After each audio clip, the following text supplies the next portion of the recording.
अस्सलाम वालेकुम। कैसे हैं आप लोग? आई होप कि आप सब लोग जो हैं वो ठीक होंगे। आज हमने लेक्चर 11 को जो है वो स्टडी करना है और इस लेक्चर का जो टाइटल है that is flow over a step. ठीक है? अगर मैं आपसे इसका सिंपल जो है वो ज़ुबान में इसका मतलब पूछने लगूँ, तो अगर आपको मैं बोलूँ कि ज़रा गेस करो कि इसमें क्या मतलब है इस बात का, फ्लो ओवर स्टेप का मतलब क्या है? तो आप में से मतलब एक अच्छी मेजॉरिटी जो है वो ये बता देगी कि जी अगर चैनल है ना, तो फ्लो ओवर अ स्टेप का मतलब तो यही लगता है कि कोई चैनल है और उसके जो बॉटम है, उसके ऊपर जो है ना कोई एक एक एक ब्लॉक नुमा चीज़ जो है रखी हुई है, ठीक है? और हमने इसके ऊपर से जो फ्लो हो रहा है उसको स्टडी करना है, ठीक है ना? तो ये बेसिकली जो है ना ये है फ्लो ओवर अ स्टेप। अगर अगर सिंपलेस्ट जो है वो डेफिनेशन में जो है ना मैं बात करूँ तो शायद आप में से बहुत सारे जो है ना बोलें कि जी ये जो है ना ये फ्लो ओवर स्टेप का मतलब है। ये काफ़ी हद तक ये बात ठीक है आप लोगों की, इसमें कोई जो है ना वो दो राय नहीं है कि ये जो भी इस बारे में जो है ना आपकी जो लोग जिन लोगों ने भी ये गैस किया है वो बिल्कुल ठीक गैस किया है कि हमने इस लेक्चर के अंदर अगर चैनल के बॉटम के ऊपर कोई जो है स्टेप्स आ जाता है या कोई ऐसी ब्लॉक सा बना हुआ होता है बॉटम के ऊपर, तो उसके ऊपर जो फ्लो का इफेक्ट है वो क्या होगा, तो हमने इसके अंदर जो है वो ये स्टडी करना है। ठीक है? अच्छा, मैं एक छोटी-सी बात कर दूँ ये करने से पहले। ये लेक्चर जो है ये मतलब कि अप्लाइड सारी जो चीज़ें जो पढ़ाई गई हैं इस कोर्स के अंदर सारी अप्लाइड है वो फील्ड के अंदर उसके अंदर अप्लाई होती हैं सारे के सारे लॉज़। लेकिन ये जो है ये ऐसी चीज़ है जो कि मैंने खुद जो है वो एक्सपीरियंस की है फील्ड के अंदर। हुआ ये था कि I used to work in a company, एक प्राइवेट कंपनी थी लाहौर की।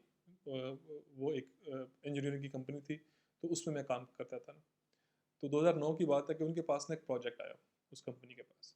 अब वो जो प्रोजेक्ट था वो क्या था? वो प्रोजेक्ट ये था कि जी एक जो लाहौर की सिटी है, आप लोगों में से जिसने लाहौर देखा हुआ है, मैं इसको मैक्सिमाइज़ ही कर दूँ ताकि बेहतर ड्रा हो सके। आप सब लोगों को जिन्होंने लाहौर देखा हुआ, जिन लोगों ने नहीं देखा हुआ, वो उनके लिए भी बता दूँ मैं कि लाहौर बेसिकली जो सिटी है, it is developed around canal. कि हिस्टोरिकल लाहौर जो है, ये अभी भी जो लाहौर है, वो केनाल के ऊपर जो नहर है जिसको लाहौर की नहर बोलते हैं, उसके ऊपर जो है वो डेवलप्ड है, ठीक है? अब बाय द वे अगर मैं लाहौर की केनाल को और फैसलाबाद की केनाल को कंपेयर करूँ तो फैसलाबाद की केनाल कई दर्जे बेहतर है लाहौर की केनाल से। लेकिन लाहौर की केनाल चूँकि तारीखी ज़रा है थोड़ी-सी, तो उसलिए जो है ना उसको लोग समझते हैं कि बड़ी कोई चीज़ है वो ना। हालाँकि जो फैसलाबाद के अंदर की केनाल है, it is far more beautiful and maintained than the canal of Lahore, ठीक है?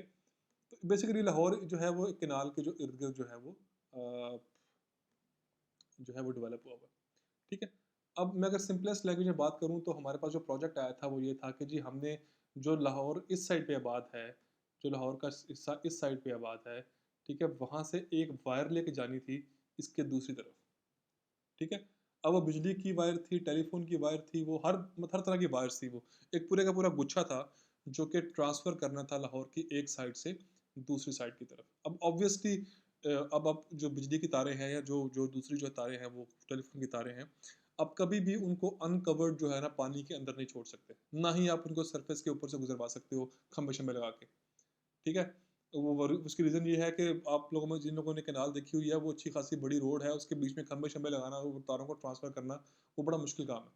तो वो जो उसका साइंटिफ़िक तरीका है, वो यही है कि आप उन तारों को जो है, जो ज़ेर ज़मीन जो है गुज़रवाओ, ठीक है? और कैनाल के अंदर जो है, कैनाल की बॉटम के ऊपर एक ऐसा ब्लॉक सा बनाओ और फिर उस ब्लॉक के अंदर से तारें जो है ना गुज़रवाओ, ताकि तारें पानी से भी महफ़ूज़ रहें और खुदा ना ख़ास्ता कभी कोई करंट वग़ैरह उसमें आता है, तो जो पानी है उसके अंदर करंट जो है ना वो ना आए, ठीक है? ये बेसिकली प्रोजेक्ट था उस टाइम। तो उसके अंदर जो है वो सारे लॉज़ जो कि अभी मैं आपको पढ़ाऊँगा, हमने उन सारों को इस्तेमाल करके और हमने जो है इस ब्लॉक को जो है डिज़ाइन किया था। क्योंकि आपने ब्लॉक जो है इतना बड़ा भी नहीं डिज़ाइन करना कि पानी जो है उसके ऊपर जो है उसका इम्पैक्ट आए या पानी जो है वो रुक जाए, और इतना कम भी नहीं करना कि तारें उसमें से गुज़र ना सकें। ठीक है? तो आपने उन हर चीज़ों को जो है, सारी की सारी चीज़ों को डिज़ाइनिंग के अंदर जो है वो मनहूस ख़ातर लेके आना होता है, ठीक है? और अल्टीमेटली एक ऐसा डिज़ाइन बनाना होता है कि कैनाल का जो पानी गुज़र रहा हो उसके ऊपर से वो भी इम्पैक्ट उसके ऊपर ना हो, और अगर खुदा ना ख़ास्ता जो है जो तारें हैं वो ज़्यादा हैं, तो वो भी सारी की सारी जो हैं वो बीच में से गुज़र जाएँ। So this was the project that we had at hand when I was working in NDC, जो प्राइवेट कंपनी है लाहौर की। ठीक है? तो अब इसमें जो है ना वो सबसे पहले जब भी आपने कोई ऐसी चीज़ जो है वो देखनी है, इंजीनियरिंग वाली कोई भी चीज़ इस तरह की, जब फ्लोइंग वाटर के अंदर आपने कोई स्टेप जो है लेकर आना है, तो पहली चीज़ जो उसमें स्टडी करने वाली है ना, वो है ये ई-वाई कर्व। अब आई आई नो कि आप लोगों में से कई लोग जो हैं वो ज़हनी मरीज़ बन चुके होंगे इसको देख-देख के। आई अंडरस्टैंड, मैं भी बन चुका हूँ, ठीक है। लेकिन हर चीज़ जब फ्लोइंग वाटर के अंदर कुछ भी आपने जो है ना वो चीज़ों को ऊपर-नीचे करना है, तो ई-वाई कर्व तो भागती हुई आएगी आपके पास, ठीक है। तो आओ पहले इसको स्टडी करते हैं कि ये क्या बोलती है। ई-वाई कर्व जो है, हम सब लोग जानते हैं कि it's a curve that is basically constructed between energy और डेप्थ, ठीक है। एनर्जी इस साइड पे है और डेप्थ जो है वो दूसरी साइड पे है, ठीक है। मैं साथ में इसको मार्क भी करता जाऊँ, hold on for a second, ठीक है। ये हमारा y है और ये हमारा e है, ठीक है। ये एक ई-वाई कर्व है और ये चैनल बना हुआ है जिसके नीचे जो है ना वो ये एक जो स्टेप है वो बना हुआ है, ठीक है ना। स्टेप की जो हाइट है वो हमने सपोज की हुई है डेल्टा जेड बी, ठीक है। डेल्टा जेड बी, यानी कि सब में बी आ रहा है, डेल्टा जेड, और उसके जो सबस्क्रिप्ट में क्या आ रहा है, बी आ रहा है, ठीक है। अच्छा, एक क्रॉस सेक्शन जो है इसका वो बम्प से पहले वाला है, ये इसको बम्प बोलते हैं टेक्निकल टर्म में, कि ये स्टेप है या बम्प इसको बोलते हैं। इस बम्प के से पहले जो है पानी बेसिकली इस डायरेक्शन में फ्लो कर रहा है, ठीक है। इस बम्प से पहले ये v1 और y1, डेप्थ इसकी y1 है और वेलोसिटी इसकी v1 है। बम्प के ऊपर जो है इसकी डेप्थ जो है वो क्या है, वो y2 हो गई है, डेप्थ कम हुई है, सही है। डेप्थ कम जो है ना वो हुई है, अस्यूमिंग कि आपके पहले वाला जो फ्लो था ना, यहाँ पे जो फ्लो हो रहा था चैनल के अंदर, वो था सब क्रिटिकल, ठीक है। लेक्चर 9 के अंदर बात याद करो तो मैंने उसमें बोला हुआ है कि लेक्चर 11 के अंदर मैं आपको बताऊंगा कि जब सब क्रिटिकल फ्लो चैनल के पीछे हो रहा हो तो इस स्टेप के ऊपर या बम के ऊपर जो इसकी हाइट है वो डिक्रीज क्यों होती है, ठीक है ना। और अगर इस सेक्शन में फ्लो सुपर क्रिटिकल हो रहा हो तो फिर जो उसकी डेप्थ होगी ना चैनल की, वो इंक्रीज करेगी, वो इस पैटर्न पे आएगी। ऐसा क्यों है, इसको समझना बड़ा आसान है। इसको पहले ही मैं बोल देता हूँ कि अगर सब क्रिटिकल होगा आपका फ्लो, ठीक है, सपोज करो कि आपकी जो y1 डेप्थ है वो ये वाली है, इस पॉइंट के ऊपर है, ठीक है ना, वो ये y1 डेप्थ है आपकी, सही हो गया। अच्छा, अब ज़ाहिर बात है कि जब आगे जाके, और ये आपकी उसके अगेंस्ट जो है ये एनर्जी है, ठीक है ना, वो डेप्थ है और ये क्या है आपकी, ये है आपकी एनर्जी। यानी कि इस पॉइंट के ऊपर, पॉइंट 1 के ऊपर, ये अगर सब क्रिटिकल फ्लो है आपका, अगर सब क्रिटिकल फ्लो है आपका, तो ये आपकी जो है ना डेप्थ है और ये आपकी जो है ना वो क्या है, एनर्जी है। जब भी रास्ते में बम्प होगा तो उसके टकराने की वजह से पानी की एनर्जी क्या हो जाएगी, कम हो जाएगी। समझ रहे हो इस बात को, कि जब भी रास्ते में बम्प आएगा तो वो जब टकराएगा पानी इससे, या एक तरह से रेजिस्टेंस ही है ना ये पानी को, जब पानी इसके टकराएगा आके तो क्या होगा कि एनर्जी कंपैरेटिवली जो है ना वो पहले से कम हो जाएगी, ठीक है। तो एनर्जी कम हो गई, सपोज करो यहाँ पे आ गई, कम हुई थी ना एनर्जी। अगर एनर्जी जो है ना पहले ये थी, ठीक है ना, ये आपने E1 रखी हुई है, अब एनर्जी कम होकर कितनी हो जाएगी, इतनी हो जाएगी। हमने सपोज किया कितनी कम हुई है जी, तो ये अब आपके पास एनर्जी जो है ना वो ये वाली आ गई है, ठीक है ना। अगर आपने इसको E1 बोला है तो ये क्या हो जाएगी, ये एनर्जी आपकी जो है ना वो E2 हो जाएगी, क्लियर है ये वाली बात। अब ये जब एनर्जी हुई तो डेप्थ क्या होगी, डेप्थ कम होगी पहले से। इस वजह से जब बम्प के ऊपर से पानी गुजरता है किसी भी चैनल के बॉटम के ऊपर से, तो उसकी डेप्थ क्या हो जाती है, उसकी डेप्थ कम हो जाती है, ठीक है। जो अल्टरनेटिव इसका जो इशू है वो है सब सुपर क्रिटिकल फ्लो के साथ। सुपर क्रिटिकल फ्लो में क्या है, ये वाला कि अगर आपकी जो है ना एनर्जी जो है वो E1 के ऊपर ये थी, ये एनर्जी थी, इसके अगेंस्ट डेप्थ आपकी वो क्या आ रही थी, वो सामने डेप्थ आपकी आ रही थी ये वाली, ठीक है ना, ये डेप्थ थी इसकी, सपोज करो, ठीक है। अब इसको लगाने की वजह से एनर्जी क्या हो जाएगी, एनर्जी कम हो जाएगी। जब एनर्जी कम हुई है, अब जो डेप्थ यहाँ पे क्या हो जाएगी, पहले से ज़्यादा हो जाएगी। तो इस वजह से जो है ये इसका पैटर्न जो है वो थोड़ा सा अपवर्ड होगा।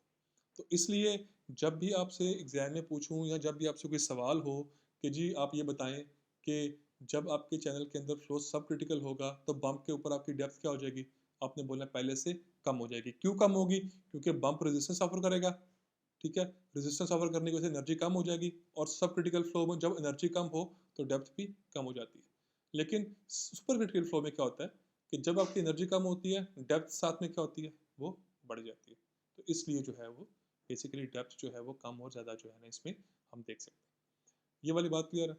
अब इसके बाद जो है ये नेक्स्ट आपके पास जो है ना एक डायग्राम है ये वाली, ठीक है।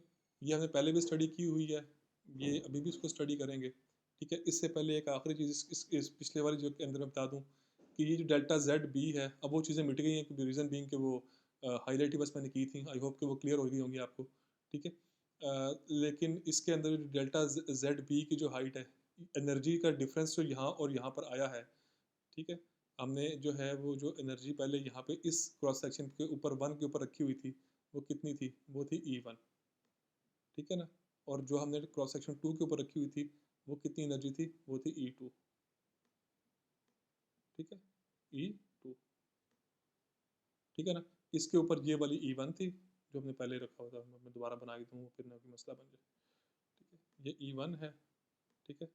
पहले वाली एनर्जी जो थी ना, और दूसरे वाली एनर्जी जो है वो क्या आ गई? ये आ गई E2, ठीक है? ठीक हो गया?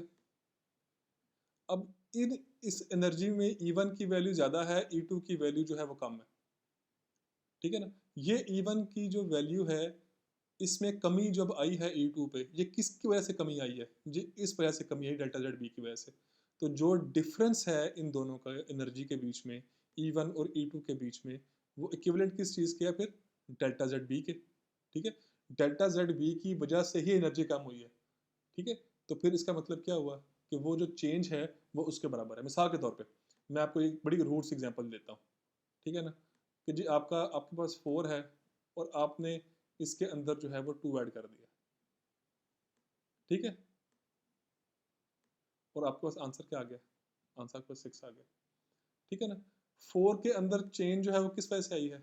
2 की वजह से, ठीक है। 4 के अंदर जो है वो चेंज किस वजह से आई है? 2 की वजह से आई है। तो जो 6 और 4 के बीच में चेंज होगी वो किसके बराबर होगी? वो इसी के बराबर तो होनी है। समझ रहे हो बात को? कि 4 के अंदर जिस वजह से चेंज आई, ठीक है, जो रिजल्ट आया आपका, उसके और 4 के बीच में जो डिफरेंस है वो क्या होगा? वो 2 के बराबर ही होगा, बिकॉज 2 की वजह से ही ये डिफरेंस आया होगा। ठीक है, क्लियर बात है। तो यही वाली एग्जांपल आप यहाँ पे जो है फिट इसमें कर सकते हो। तो फिर इस वजह से जो इन दोनों के बीच की जो चीज़ है वो डेल्टा जेड बी के इक्वल है, क्योंकि इसकी हाइट जो है वो डेल्टा जेड बी थी। अगर बिल फर्ज कोई बोलता कि जी इसकी हाइट जो है ना वो है, बिल फर्ज मैं वैसे बोल देता हूँ कि जी इसकी हाइट जो थी ना वो डेल्टा जेड बी नहीं थी, इसकी हाइट थी डेल्टा जेड सी। तो फिर ये क्या होता है इन दोनों के बीच में डिफरेंस? वो हो जाता डेल्टा जेड सी। ठीक है, ये क्लियर है, ये सिंपल सी बात है ये वाली, इसमें कोई इशू वाली बात नहीं। ठीक है, इसको गौर से देख लो एक दफ़ा, ये क्लियर होगी। अब अगली जो डायग्राम है आपको समझाता हूँ बाद में नेक्स्ट में आके, ठीक है। तो ये चूँकि रिकॉर्डिंग ज़्यादा लंबी हो रही है तो मैं इसको इधर ही जो है ना वो बंद करूँगा, और फिर जो है अगली जो है वो रिकॉर्डिंग के अंदर जो है ना वो हम दूसरे जो चीज़ है उसको लेके चलेंगे, ठीक है। So stay tuned.